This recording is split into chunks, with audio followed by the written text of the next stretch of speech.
Brian was sitting at the dinner table, staring at his parents' backpacks, chewing on the mystery meat in his soup. This is stupid. I shouldn't be thinking about this. Going to the surface is dangerous. I could get killed, he thought. And yet, he was already decided. He'd barely finished washing his bowl before he was running down the tunnels to get to Ellie's house. When she opened the door, he asked her to come take a walk with him. He took her directly to Royare's house to collect him.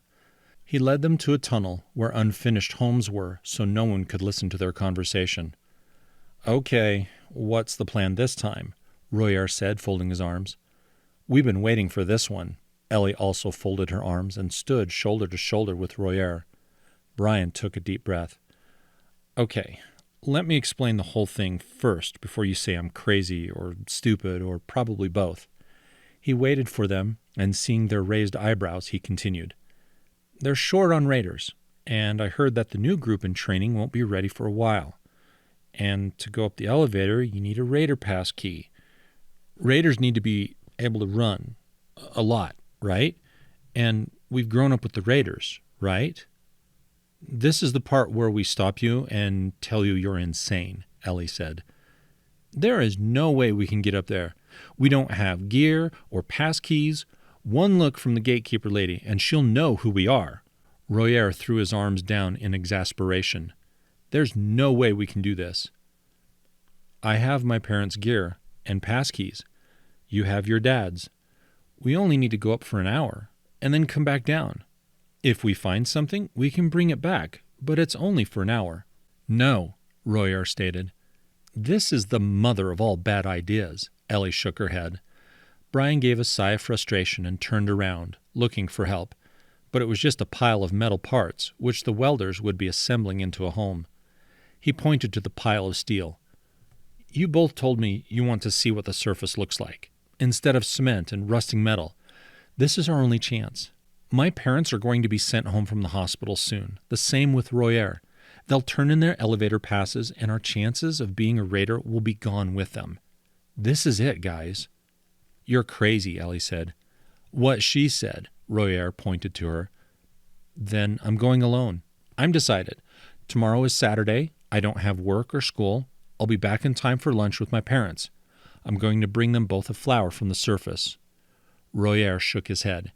You're going to be grounded for a year. So be it. At least I'll have touched grass, Brian said defiantly. You can come with me, if you want, for an hour. He looked between them. Royare was rubbing his chin, which meant he was considering things. Ellie was playing with her hair. For an hour, Royare said. I'll go only if you insure me. We're leaving after an hour, Ellie muttered. I promise, Brian said, grinning, holding up his watch with a timer. We are so dead, Royare mumbled as they walked up the ramp. My arm looks like a real arm. We need something more than a few wires and duct tape. It looks fine, Brian said through his face mask and goggles. Says you. They'll know it's not your mom, Ellie said. She never wore overalls. Guys, trust me, Brian begged. They walked up the ramp, adjusting their headgear, which concealed their faces, hoping that the woman, who was the gatekeeper, didn't work on Raider pass key, the gatekeeper lady demanded. Brian produced his parents' keys. Royare handed his over, remembering to keep his left arm rigid. Tyrell? The lady asked. How are you? What is that? Robotics. Shawnee's having me test it. We're only going up for an hour, Royare said, making his voice lower. The gatekeeper lady leaned in, looking at his arm. Brian had found a tall glove and a long-sleeve shirt. Combining that with some small random bits of robotics and wires, he had made the best robotic-looking arm he could. How does it work? The gatekeeper asked. Don't ask me. Shawnee had made it. I just get to test it. David, you going up too? When you get bucked off the moose, you got to get back on. We'll be back in an hour. Well, I'm sure glad to see you all up and moving. That was the worst day of my life, she said as she pressed the pass keys against the reader. The light blinked green and she pulled the lever to open the elevator. Brian walked in quickly, pulling Ellie with him. He put his arm around her like he'd seen his dad do every time. Thanks, we'll bring you back something. Ha, just come back alive, the gatekeeper said as the door closed. They stood there for a moment, waiting for the elevator to start rising, but nothing happened. The gatekeeper leaned over to look in through the window. "The lever," she drawled. Royare reached over and pulled the lever with his left arm. The elevator immediately began to rise. "I can't believe that worked," Royare announced. "I thought she was going to call the police on us." Ellie blew out a big breath. "Everything is going to plan," Brian smiled under his face mask. When the elevator reached the top, it gave a slight lurch, and a green light over the door turned on. Brian reached over and pulled the lever to let them out. The door opened to an underground storage bunker, which was lit by 2 yellow lights. He paused for a moment with Ellie and Royare, taking in deep breaths of the fresh air. It was cool to his lungs, and he felt a small rush of euphoria. "That was awesome," Ellie whispered. They were about to step out of the elevator when they froze. Laying against the wall opposite of the door was a body, covered in dust, its features pulled taut and the skin dark gray. "Oh my gosh!" Ellie exclaimed. "He looks like he's been dead a long time," Brian observed. "Maybe a reminder to everyone who comes to the surface," Royare said, trying to hide the nervousness in his voice. "I'm done. Let's go back," Ellie demanded. "Okay, look, 1 hour. Timer starts now," Brian said as he stepped out and activated the timer on his watch. Royare pulled Ellie out to follow him. Footprints in the dust led away from the elevator lights to a long cement staircase with dim light coming from the top. Brian walked up the steps towards the light, putting his eye protection on. He felt himself taking long pulls of the air because it didn't smell like coal or sweat or onions or engine grease. It smelled clean. The grass was soft under his boot as he stepped out, squinting at the bright sun. He felt Ellie come up beside him and touch his arm. "I can't believe it," she whispered. "We're really here," Royare said reverently. 1 hour isn't enough," Brian said. They stood in the sunlight, time seemingly standing still, staring at the quaking aspen around them. 2 blue butterflies were flittering around a flowering bush 10 meters to their left. Ellie pointed to them, and the moment of magic drew them to walk slowly towards the butterflies. When they were 6 feet away, Brian stopped them and they watched the dance the little creatures made over the bushes until they caught a breeze and disappeared up into the leaves. Ellie walked forward and plucked off a short branch with flowers from the bush. She brought it up to her nose to take in the fragrance.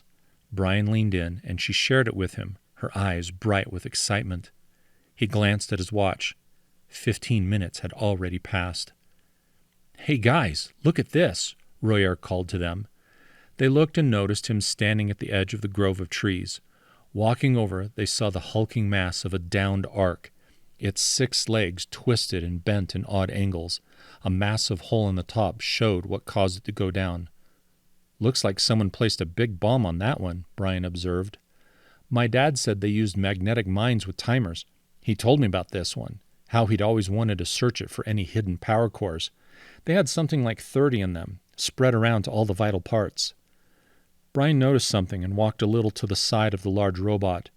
There was a small trail of black smoke rising from what appeared to be behind it. "You guys see the smoke, right?" he said. "Can't be. They destroyed this thing decades ago," Royare said quietly. Brian started walking around to see what was burning. "Brian," Royare hissed. "Brian!" "Brian, don't come back," Ellie implored. "I just want to look." He waved them off. "Looking leads to touching. I know you, you loot goblin," Royare said. Brian ignored their pleadings and snuck through the tall grass. As he got closer, he could see the white metal outline of a drone laying on a charred bit of ground with 2 large bullet holes in its body. A small machine gun was attached to its belly. He was about to step out of the grass to examine it when he heard someone whoop and holler across the way. "Can you believe our score?" A group of 5 raiders walked over a hill, perpendicular to Brian's position. The one who had been making all the noise had an orange mohawk, a forest green leather jacket, camouflage pants, and military boots. His backpack bulged with items. In the middle of the group was a man who stood head and shoulders over the others. He had black-red hair, a black leather jacket, and red cargo pants. A heavy rifle was slung over his back, and a large pistol strapped to his waist. His backpack looked the largest of them all. "Keep it quiet, Scorpion," the the only woman in the group snarled. For what? We blew all them drones out of the sky. You know I don't miss. Not everyone misses, and at the wrong time, too, she said. Not me. I have 10 kills today, Scorpion declared. Brian sensed Royare and Ellie sneak up behind him to watch. Sewer rats, Royare growled. Brian put a finger to his lips. The squad of raiders was walking down a game trail. Who's got the hatch key? The big rat said. That'll be me, the woman purred.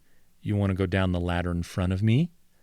I want to go home, Darla. I'm hungry, like the rest of us. We got to use the tunnels when the raiders aren't shooting through them. The group disappeared over the ridge, and their voices faded into the distance. I hate those guys, Brian said. Everyone hates the rats, Royare added.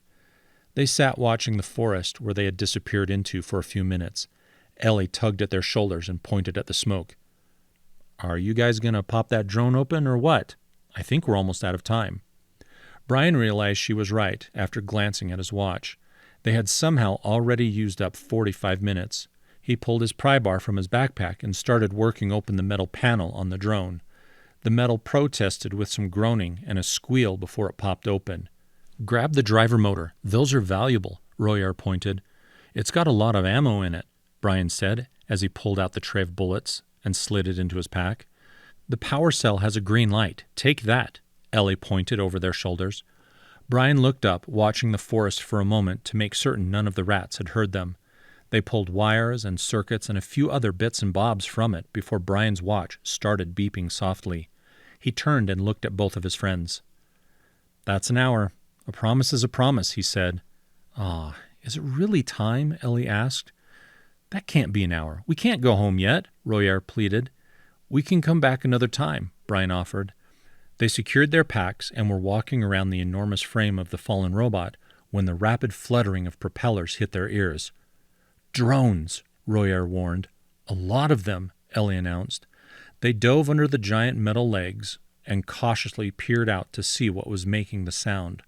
4 drones were approaching in a patrol formation, the lead drone heavily armored and equipped with a stun gun. The 3 other drones were identical to the one they had just looted, with a small machine gun mounted underneath. Brian felt himself stop breathing as his heart started racing. The 2 side drones swung low to the ground and started turning, beaming a yellow light their way. They all ducked back and waited, the drone closest to them making chirps and clicks. Suddenly it made a trilling alert sound. Royare! Brian pointed to his friend's foot that was being illuminated by the yellow light. The fluttering came closer, and the thrusters started kicking up dirt and grass onto them. Brian pulled the drone driver out of Royare's backpack as another drone hovered close. Get ready to run the other way, he said. He clicked the manual switch on the driver, cocked back his arm, and threw it out and over the metal legs of the fallen ark. It hit something metallic and made a loud electrical buzzing sound. The drone swept over the grass, chasing it. Brian followed Ellie out of their hiding spot with Royare close behind. They ran up the slope towards the entrance to the elevator. His trick to distract the drones would only last a few seconds. Ellie slipped and fell down, and Brian yanked her to her feet by her pack. They ran, 3 abreast, up the hill. Brian saw immediately that they had wandered much further from the entrance than he had intended. They were probably 100 yards away. A warning trill sounded behind them, followed by 3 more. Don't stop, whatever you do, or you'll die, Brian ordered them. He felt his legs engage a new gear, and he started pulling ahead. He was gifted in running. His parents had always told him that. At that moment, he knew he would make the entrance, but not his friends.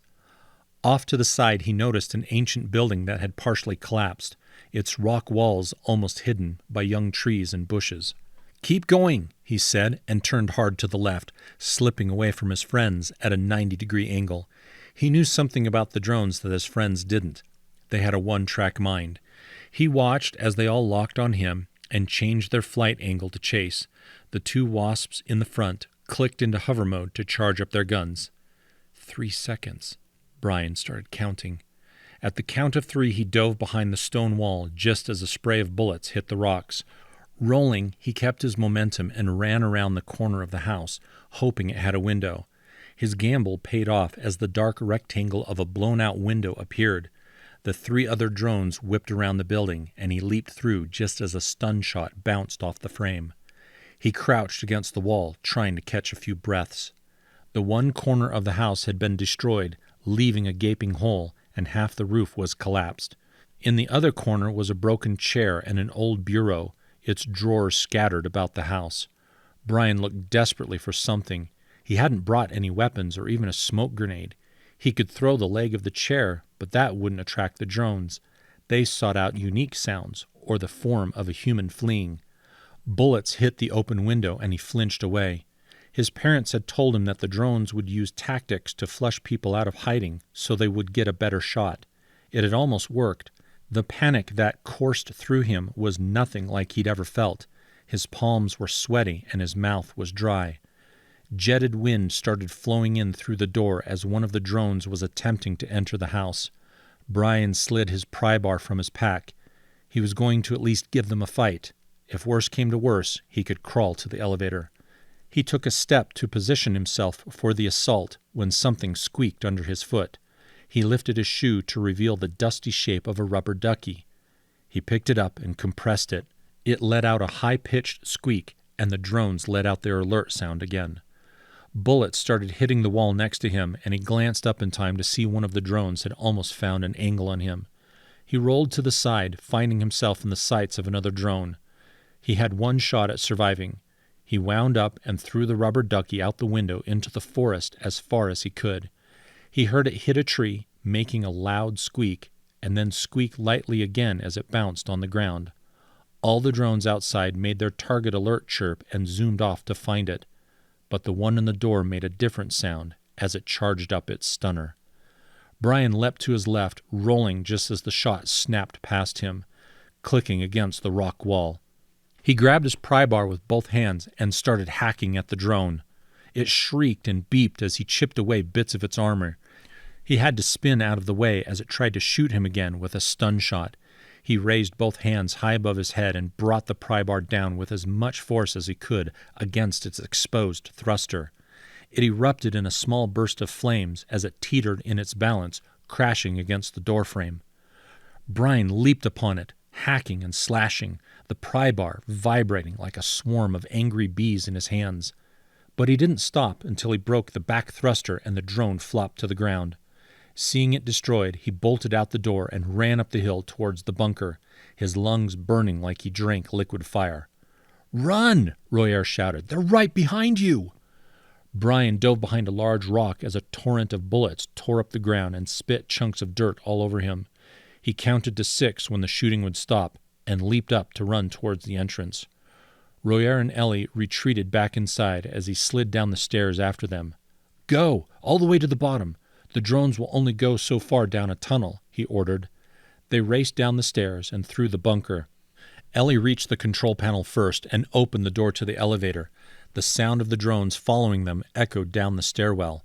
A few moments later, the elevator door slid open, and they rushed inside and pressed themselves in a tight huddle against the right side. Brian stared at the controls at the other side, in perfect view of the drones. A gust of dust flowed into the elevator as an arc pulled close. "If it comes inside, we're dead," Royare whispered. 3 seconds. Brian leaped across and began pressing the buttons to unlock the elevator clasps and let the door close. The drone just outside started winding up to shoot. He pulled the lever and leaped backwards, just as bullets tore through the air above his arms. He fell back into Royare and Ellie's grasp. The door to the elevator closed, and the brakes released, letting it descend back home. Brian stood there, panting, trying to catch his breath. His lungs ached, and his legs were screaming at him from sprinting uphill. Then his butt started stinging. He turned and saw drops of blood on the ground at his shoe. He tried to turn where he was hit, but he couldn't find it. He reached back where the stinging was and found it wet and sticky with blood. I need a bandage," he said. Royare and Ellie glanced at each other. "For your butt? I'm not touching that." "Just give me a bandage," he rolled his eyes. He took a roll of clean cloth and made a wad of it for the wound, and then wrapped the rest of it around the top of his leg, tying it off. The bleeding stopped after a moment. "It was only a graze," Ellie said. "Were you looking at his butt?" Royare cocked an eyebrow. It was bleeding, Ellie defended, so I glanced. There's a difference between looking and looking, like how you look at Sienna. We're not bringing her into this conversation. Yes, we are, Ellie grinned. Guys, Brian grabbed them both into a hug. We did it! We even brought back some valuable stuff. Holy smokes, we did it, Royare declared. I can't believe we did that, Ellie announced. They jumped around in a group for a moment until the elevator lurched to a stop. They almost forgot to stand at the ready like adults instead of kids celebrating their first win. The air brakes released as the lift settled into the clamps and the door slid open. That was a job well done, Brian said in as deep a voice he could muster. I need to get home and cook some dinner, Ellie said. They walked out through the mists of the releasing air brakes to Brian's parents. His father was leaning on a cane, and his mother stood with her arms folded. Brian froze. You in trouble, boy. I told you not to go. I gotta head home. Royare moved to escape, but the gatekeeper pushed Tyrell in a wheelchair from behind Brian's parents. He kicked Royare's legs out from under him and sent him sprawling. You're grounded, Tyrell barked, till you're 50.